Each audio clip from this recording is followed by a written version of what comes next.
ഞാനിത് press briefing നടത്തുന്നത് ഇവിടെ നടന്നൊരു ഇൻസിഡൻറ്റിനെ പറ്റി ഞങ്ങൾക്ക് ഇപ്പം തൽക്കാലം ഷെയർ ചെയ്യാൻ പറ്റുന്ന ഇൻഫർമേഷൻ ഷെയർ ചെയ്യാൻ വേണ്ടിയിട്ടാണ്. മാന്നാർ എരമത്തൂർ ഭാഗത്തുള്ള കല എന്ന് പറയുന്ന ഒരു സ്ത്രീ, ഡോട്ടർ ഓഫ് ചേലപ്പൻ, മീനത്തേരിൽ ഹൗസ്. അപ്പം ഇങ്ങനെയൊരു സ്ത്രീ ഇവിടെ ഉണ്ടായിരുന്നുള്ളതും അവർ 2008-2009 കാലഘട്ടത്തിൽ ഇവിടുന്ന് മിസ്സിംഗ് ആണെന്നുള്ള ഒരു ഒരു ഇൻഫർമേഷൻ ലഭിച്ചതിൻ്റെ പേരിലാണ് നമ്മൾ എൻക്വയറി സ്റ്റാർട്ട് ചെയ്ത് അത് മിസ്സിംഗ് ആണെന്നുള്ള കാര്യം നമ്മൾ സ്ഥിരീകരിച്ചതിന് ശേഷം അമ്പലപ്പുഴ പോലീസ് സ്റ്റേഷനിലാണ് നമ്മൾ ആദ്യമായിട്ട് ഇതിനൊരു മിസ്സിങ്ങിനൊരു FIR ഇടുന്നത്. അമ്പലപ്പുഴ പോലീസ് സ്റ്റേഷനിൽ FIR ഇട്ടതിന് ശേഷം അത് മാന്നാറിലോട്ട് ട്രാൻസ്ഫർ ചെയ്യുകയും പിന്നെ നമ്മുടെ ഫർദറായിട്ട് ഇൻവെസ്റ്റിഗേഷൻ്റെ ഭാഗമായിട്ട് നമ്മൾ നടത്തിയ എൻക്വയറീസിൻ്റെ ഭാഗമായിട്ടും ചോദ്യം ചെയ്യലിൻ്റെ ഭാഗമായിട്ടും ഈ കല എന്ന് പറയുന്ന സ്ത്രീ മർഡർ ചെയ്യപ്പെട്ടു എന്നുള്ളതാണ് നമ്മളിപ്പോൾ വിശ്വസിക്കുന്നത്. അപ്പോൾ അവരുടെ ബോഡി ഇവിടെയുള്ള അവരുടെ ഹസ്ബൻഡായിരുന്ന അനിൽ എന്ന് പറഞ്ഞ ആളുടെ വീടിൻ്റെ സെപ്റ്റിക് ടാങ്കിലാണ് ഇട്ടേക്കുന്നുള്ള ഒരു ഇൻഫർമേഷൻ ബേസിലാണ് നമ്മളിന്ന് സെപ്റ്റിക് ടാങ്ക്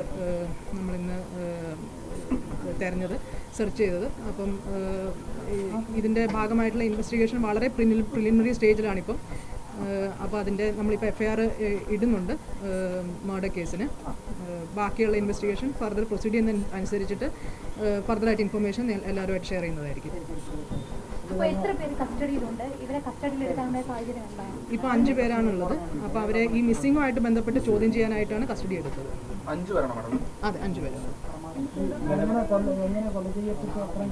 ഇല്ല, അത്രയും ഡീറ്റെയിൽസ് ഒന്നും നമുക്കിപ്പം സ്ഥിരീകരിച്ച് പറയാൻ മാത്രമായിട്ടില്ല.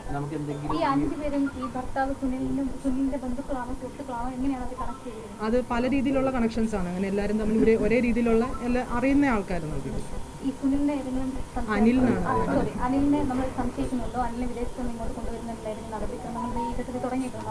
നമ്മൾ സംശയിക്കുന്നുണ്ട്. പിന്നെ അയാളെ അവിടെ നിന്ന് കൊണ്ടുവരുന്ന നടപടികൾ തുടങ്ങിയിട്ടുണ്ട്.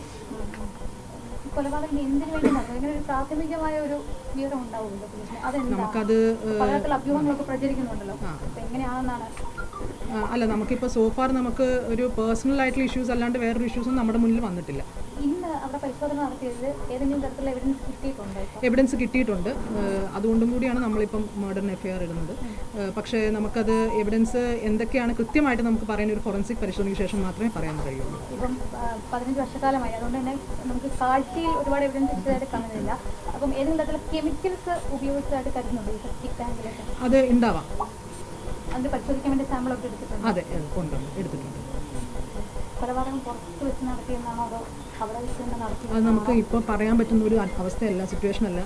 നമുക്കൊരു സ്ഥിരീകരിക്കാൻ പറ്റാത്ത ഡീറ്റെയിൽസ് നമ്മൾ പറഞ്ഞു കഴിഞ്ഞാൽ പിന്നെ അത് ഇൻവെസ്റ്റിഗേഷനെ ഫർദറായിട്ട് ബാധിക്കും.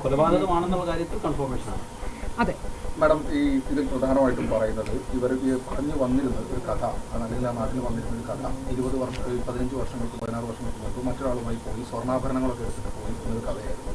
അതിനുശേഷം പിന്നീട് ഇവരെ ബന്ധപ്പെട്ടിരുന്നു, വിടാൻ കഴിഞ്ഞിട്ടുണ്ടായിരുന്നില്ല എന്നായിരുന്നു പറഞ്ഞത്.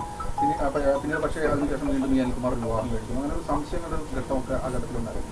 അന്ന് പക്ഷേ ആരും തന്നെ പരാതി നൽകാനോ ഒന്നും തന്നെ തയ്യാറായിട്ടുണ്ടായിരുന്നു. നമുക്ക് ആക്ച്വലി ഇത് 15 കൊല്ലം മുന്നേ നടന്ന സംഭവം ആയതുകൊണ്ടും കൂടി നമ്മുടെ റെക്കോർഡ്സിൽ അങ്ങനെ ഒരു പരാതി കിട്ടിയതായിട്ടില്ല. അപ്പം കേസും രജിസ്റ്റർ ചെയ്തിട്ടില്ല. അപ്പോൾ ഇനി ആ കാലത്തിൽ അങ്ങനെ ഒരു പരാതി റേസ് ചെയ്തിട്ടുണ്ടായിരുന്നുള്ള കാര്യം അത് ഫർദറായിട്ട് പരിശോധിക്കേണ്ട ഒരു കാര്യമാണ്. എങ്ങനെയാണ് മാഡം ഈ അമ്പലപ്പുഴ പോലീസ് സ്റ്റേഷനിലേക്ക് കേസ് വരാനുള്ള സാഹചര്യം?